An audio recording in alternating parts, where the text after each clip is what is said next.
Hello friends, कैसे हो आप सभी लोग। और आशा करता हूँ कि आप सभी लोग मजे में होंगे।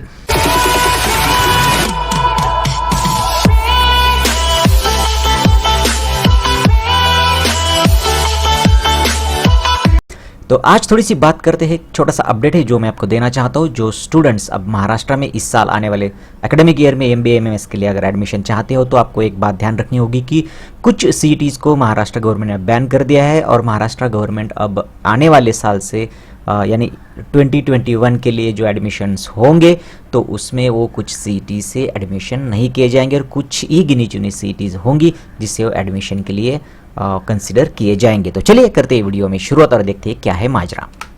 तो जनरली महाराष्ट्र गवर्नमेंट एक शासन निर्णय निकाला है, कल ही आया है शायद वो, और उसके अनुसार अब आने वाले साल में एकेडमिक ईयर में आपको GMAT, MAT और ATMA जैसी एग्ज़ाम से एडमिशन नहीं करने का फैसला किया है। कुछ पिछले साल में कुछ प्रॉब्लम हुआ था क्योंकि उन जो CETs है प्राइवेट, जनरली प्राइवेट CET, उनके यहाँ पे कोई ऑनलाइन मार्कशीट्स उनको या फिर ऑनलाइन जो वेरिफिकेशन होता है उनके मार्कशीट का, स्कोर कार्ड का, उसकी भी कोई वहाँ पे फैसिलिटी अवेलेबल नहीं है। और उसके कारण ऐसा हुआ था कि कुछ पिछले साल कुछ फर्जी स्कोर कार्ड सबमिट करके MBA का एडमिशन लिया गया था। ऐसे कुछ मामले सामने आए थे और इसके मद्देनज़र रखते हुए इस साल से महाराष्ट्र शासन ने यह निर्णय ले लिया है कि आने वाले साल में GMAT, MAT और ATMA और XAT जैसे जो प्राइवेट जनरली है एग्जामिनेशन, उनसे एडमिशन नहीं किया जाएगा। तो जनरली आपको जैसे मैं बताना चाहूँगी कि कौन सी वो 4 CET, जनरल GMAT से भी एडमिशन हो जाने की वो फेमस एग्जामिनेशन, लेकिन उससे भी अब एडमिशन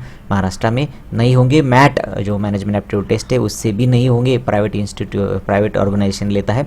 और ATMA जो है AMS test for management admission, वो उससे भी अगर आप सोच रहे हो देना है एग्जामिनेशन और महाराष्ट्र में एडमिशन लेना चाहते हो तो फिर उससे एडमिशन नहीं होगी। और उसी प्रकार से जावियर एप्टीट्यूड टेस्ट का उनका जो XAT है उनसे भी अब एडमिशन यहाँ से आगे महाराष्ट्र में नहीं होंगे। तो चलिए कौन से CETs है उससे एडमिशन होंगे। तो आपको अगर महाराष्ट्र में MBA के लिए एडमिशन चाहते हो तो फिर आपको जो महाराष्ट्र का MBA MMS का जो CET अभी हुआ है उससे एक दूसरी बात है कि अगर आप आउटसाइड महाराष्ट्र कैंडिडेट हो या फिर आप ऑल इंडिया कैंडिडेट से आना चाहते हो तो फिर आपको CMAT जो कि ATA ले रहा है, CMAT और CAT जो कि IIM से कंडक्ट होती है, इन्हीं 3 एग्जामिनेशन से सिर्फ आपको एडमिशन लेना होगा।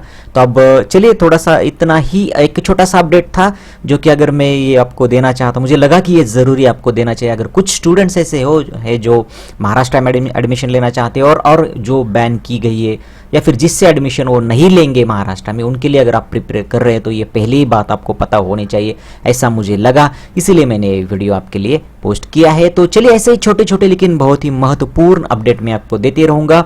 मेरे साथ आप जुड़े रहिएगा। मेरे चैनल को प्लीज़ आप सब्सक्राइब कीजिएगा, लाइक और शेयर कीजिएगा, जिससे मुझे मोटिवेशन मिलेगा। तो चलिए रुकते हैं यहाँ पे, फिर मिलेंगे नई वीडियो में। तब तक के लिए जय हिंद।